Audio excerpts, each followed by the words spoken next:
Orang yang memberikan kesaksian palsu dapat dosa berupa zalim terhadap orang yang diuntungkan. Nah, tadi seperti kita sudah contohkan, si A ini mengatakan, ini punya saya, HP ini punya saya, kata si A. Lalu si B memberikan kesaksian palsu, enggak, HP ini bukan punya si A, HP ini punya si C. HP ini adalah punya si C. Baik. Siapa yang dizalimi di sini? Si A. Siapa yang diuntungkan di sini? Si C. Dia menguntungkan si C. Namun si B yang memberikan kesaksian palsu ini, dia juga mendapatkan dosa kezaliman. Kepada siapa? Kepada si C. Kenapa? Karena membiarkan si C mengambil harta orang lain yang itu bukan sesungguhnya harta dia. Membantu. Jadi tugasnya si B ini membantu si C ini untuk mendapatkan harta yang bukan milik dia. Ini juga perbuatan zalim kepada si C. Makanya dalam hadis Rasul sallallahu alaihi wasallam mengatakan, unsur akhaka zaliman aw mazluman. Kata Rasulullah SAW,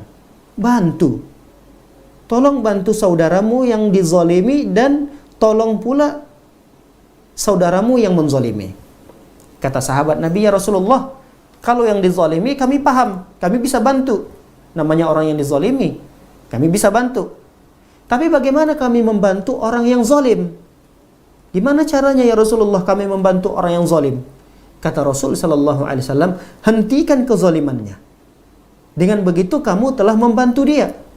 Nah, orang yang memberikan kesaksian palsu ini, dia malah menolong, tidak menghentikan kezalimannya itu. Nah, ini orang seperti ini, dia, mohon maaf, tidak menolong saudaranya yang sudah tahu perbuatan itu zalim, mengakui bukan haknya. Kita tahu ini, lalu kita memberikan kesaksian. Berarti kita tidak mengamalkan hadis Nabi sallallahu alaihi wasallam. Kata Rasulullah, bantu saudaramu yang zalim dan bantu pula saudaramu yang dizalimi. Nah, bagaimana cara kita membantu saudara kita yang berbuat zalim? Hentikan perbuatannya. Kita katakan, benar, ini bukan HP kamu. Ini adalah HP-nya si A tadi. Harusnya seperti itu. Dia tidak memberikan kesaksian yang menyelisihi faktanya. Sebab kenapa persaksian palsu ini menjadi dosa? Dosa besar. Karena kesaksian palsu ini, kata para ulama, sesungguhnya orang yang memberikan kesaksian palsu ini, dia telah menghalalkan harta, darah, dan kehormatan yang diharamkan dan dilindungi oleh Allah. Sungguh dia telah melakukan itu.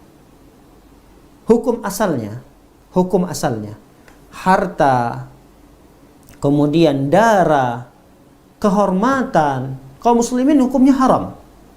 Nggak boleh kita mengambil harta orang lain. Nggak boleh kita menumpahkan darah orang lain. Menumpahkan darah di sini tidak mesti harus membunuh. Tidak boleh kita memukul misalnya, menendang, tidak boleh. Karena darah mereka itu terhormat. Tidak boleh merusak kehormatan orang lain dengan cara mencelahnya, memakinya, memfitnahnya, menghibahnya. Itu merusak kehormatan orang lain. Nah, hukum asalnya haram. Tidak halal bagi kita untuk mengambil harta orang lain, menumpahkan darah orang lain, kemudian merusak kehormatan orang lain. Haram hukumnya. Nah, ketika dia memberikan persaksian palsu, berarti dia telah menghalalkan. Yang tadinya haram, dia halalkan. Ini harta, HP misalnya, hukum asalnya haram. Lalu dia memberikan kesaksian palsu bahwa HP ini menjadi halal buat sisi. Kenapa? Karena persaksinya tadi. Padahal ini HP punya A. Berarti kan karena ini sudah jelas HP-nya adalah HP A, haram bagi kita untuk mengambil HP ini. Tapi si B memberikan kesaksian palsu, mengatakan, enggak, ini HP bukan milik A, ini adalah milik C. Seakan-akan apa yang dilakukan oleh B itu telah menghalalkan apa yang telah diharamkan oleh Allah. Allah sudah mengharamkan, ini harta ini kok sudah jelas haram, tidak boleh diambil. Kata B, dengan persaksian palsunya itu, enggak, ini bukan punya A tapi punya B, punya si C. Berarti secara tidak langsung si B ini telah melakukan perbuatan yang Allah sudah haramkan, tapi dia datang petantang petenteng menghalalkan itu. Ini kan perbuatan yang termasuk dosa besar,